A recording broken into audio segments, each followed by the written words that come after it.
Dear audience, अस्सलाम वालेकुम। I am professor फरियाद अनवर बतौर मोटिवेशनल हायराइट। नाज़रीन, आज मैं समझता हूँ हमारे साथ जो शख्सियत मौजूद है, मैंने एजुकेशन की दुनिया में ऐसे लोग बहुत कम देखे हैं क्योंकि एक ही वक्त में दरवेशाना तबीयत और एक ही वक्त में अपने फन के माहिर हैं।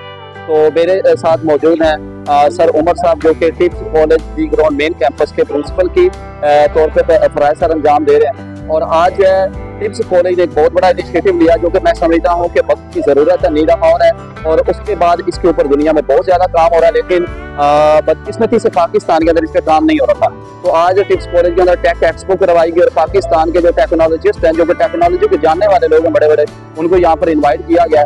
तो मैं समझता हूँ ये ऑनर की बात है, ये मुल्क की तरक्की में इदारों का किरदार होना चाहिए जो कि ये इदारा कर रहा है। तो अभी सर से हम इसके हवाले से जानने की कोशिश करेंगे कि ये जो आज का इवेंट करवाया गया, इसका उनकी नज़र में मकसद क्या था और इसको वो किस तरह से देखते हैं कि आने वाले वक्तों में पाकिस्तान के लिए और तलबा के लिए किस तरह से यूजफुल होगा।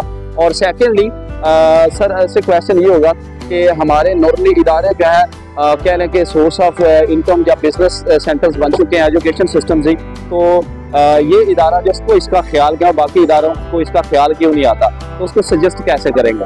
बिस्मिल्लाहिर्रहमानिर्रहीम। बहुत बहुत शुक्रिया प्रोफेसर साहब आपका, आपने कीमती वक्त भी दिया और उससे बड़ी बात यह है कि आपने इस सवाल पूछा। तो आपका पहला सवाल ये था कि ये टेक एक्सपो का असल मकसद क्या। तो बेसिकली बात ये है कि इस वक्त जो दुनिया में ग्राउंड ब्रेकिंग टेक्नोलॉजीज है, AI का इस वक्त बहुत चर्चा है, पावर BI का चर्चा है, इस वक्त मेटावर्स की बातें हो रही हैं। अनफॉर्चुनेटली पाकिस्तान और पाकिस्तान में फैसलाबाद को उस तरह की पजीराई के तौर पे नहीं समझा जाता कि इसमें शायद इस तरह का राइट टैलेंट मौजूद है। तो इस टेक एक्सपो के जो कुछ ऑब्जेक्टिव्स थे, उसमें पहला ऑब्जेक्टिव तो ये है कि इस तरह के कोई किसी भी इंस्टीट्यूट ने इससे पहले कोई इस तरह की एक्टिविटी कंडक्ट नहीं कराई। तो इसका मकसद ये था कि हमारे बच्चों को और हमारी फैसलाबाद की जो सोसाइटी है, खासतौर पर जो यंग जनरेशन है, उसको इस चीज़ का अंदाज़ा हो, इसके बारे में अवेयरनेस पैदा हो कि ये चीज़ें हैं क्या। और दूसरी इम्पोर्टेंट बात हम ये समझते हैं कि जब हम AI की बात करते हैं, जब हम मेटावर्स की बात करते हैं, हम पावर BI की बात करते हैं, तो हमें लगता है शायद ये कराची, लाहौर, इस्लामाबाद से ये बिलोंग करता है। तो आज के इस इवेंट में हमने सिर्फ वो गेस्ट इन्वाइट किए जो कि अपने इंडस्ट्री के वो आइकन्स हैं, वो सिग्नेचर पर्सनैलिटीज हैं, उन्होंने ऐसी डेवलपमेंट की हुई है जिससे हमारे बच्चों में इंस्पायरेशन मिले कि फैसलाबाद भी कोई से पीछे नहीं।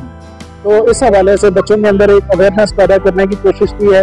और मैं ये समझता हूँ कि जो गुफ्तगू उन्होंने की है उससे जितनी भी ऑडियंस यहाँ पे मौजूद थी, तकरीबन जो कि हज़ारों की तादाद में थी, तो उसमें से अगर एक पोर्शन भी इन बातों को सुन के उनकी ब्रेन प्रोसेसिंग में चले गए और वो काम करना शुरू कर दिया, तो मैं समझता हूँ कि हमारी जो टेक्नोलॉजिकल एडवांसमेंट्स की जो एफर्ट है, वो मैं समझता हूँ कि वो हमारी फ्रूटफुल हो जाएंगी। और मुझे इंशाअल्लाह से बड़ी उम्मीद है कि इस पर बहुत अच्छा रिस्पॉन्स बच्चे एक अच्छे थिंकिंग प्रोसेस की सूरत में देंगे।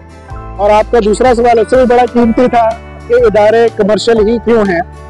बेसिकली आमतौर पर ये बात समझी जाती है कि एजुकेशन जो इंस्टीट्यूट है वो सिर्फ अब एक बिजनेस सेंटर बन के रह गए। बात इसमें माशरती तौर पे एक सच्चाई बहरहाल जरूर मौजूद है। उसकी वजह ये है कि जब कोई भी institute profit and loss account को देखेगा और वो सिर्फ अपनी डिग्री को देखेगा और बच्चों से फीस स्ट्रक्चर्स, हमें अच्छे रेवेन्यूज कैसे रिसीव करना है ये देखेगा, तो कम्युनिटी में डेवलपमेंट नहीं हो सकती। और उससे बड़ी बात ये करने लगा हूँ कि जनरेशन में डेवलपमेंट नहीं होगी। कम्युनिटी डेवलपमेंट शायद एक छोटा लफ्ज होगा। ये जो बच्चे हम देख रहे हैं, ये ठीक 15 साल बाद ये हमारा फ्यूचर है।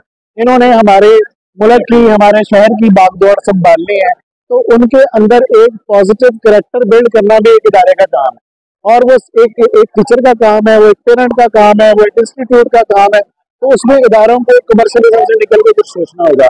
उसी की एफर्ट में टिप्स कॉलेज ने ये टेक एक्सपो सिर्फ एक ह्यूज बजट एफर्ट थी, लेकिन वो सिर्फ इसलिए की है कि हमारी अगली जनरेशन आने वाले वक्त के लिए प्रिपेयर हो सके।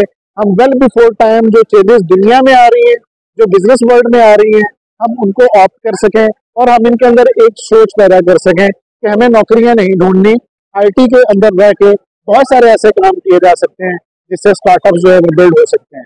और इसकी एक बड़ी मिसाल ये है कि आज के स्टॉल्स में 5 स्टॉल्स ऐसे थे जो हमारे अपने ही बच्चों के, जिन्होंने अपने ही बच्चों ने AI के ऊपर काम किया हुआ है, इंडस्ट्री 4 के ऊपर काम किया हुआ है और बड़े बड़े प्रोजेक्ट्स को डील कर रहे हैं। तो बाकी आपकी बात बिल्कुल सही है कि हमें कमर्शियलिज्म से निकल के हमें एक सोशलिज्म की तरफ ध्यान देना है। हमें कंपटीशन से निकल के हमें कंट्रीब्यूशन की तरफ जाना है। इस सोसाइटी में मैं क्या किरदार अदा कर रहा हूँ, मुझे अपना हिस्सा डालना है। बड़ा आप उर्दू के प्रोफेसर हैं तो मुझे एक शेर जरूर मैं यहाँ पे आपके साथ शेयर करूंगा, बड़ा ही अच्छा लगता है मुझे शेर। शिकवाए जुल्मत शब से तो कहीं बेहतर था, शिकवाए जुल्मत शब से तो कहीं बेहतर था, अपने हिस्से की शम्मा जलाते जाते।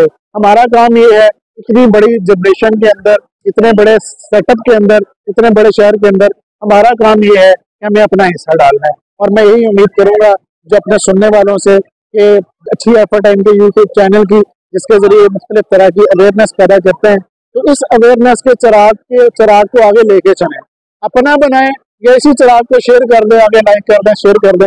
एक अच्छी चीज को शेयर करना भी अल्टीमेटली सदका जारिया होता है। उसका इम्पैक्ट क्या होता है? उसका इम्पैक्ट ये होता है कि यार जो काम कर रहा है उसको एनकरेज करेंगे तो एक आप अगर खुद अच्छा नहीं कर सकते तो एक अच्छा करने के लिए एक स्टेप जरूर बन सकते हैं। आप उसको एक स्टेप उठा के आगे लेके चले जाएं तो कहीं ना कहीं कंट्रीब्यूशन इसमें जरूर आ जाए। बहुत शुक्रिया। जैसे आपकी शख्सियत खूबसूरत, इसी तरह आपके अल्फाज खूबसूरत, सर आदवान आप इसी तरह हंसम आपकी बहुत शुक्रिया।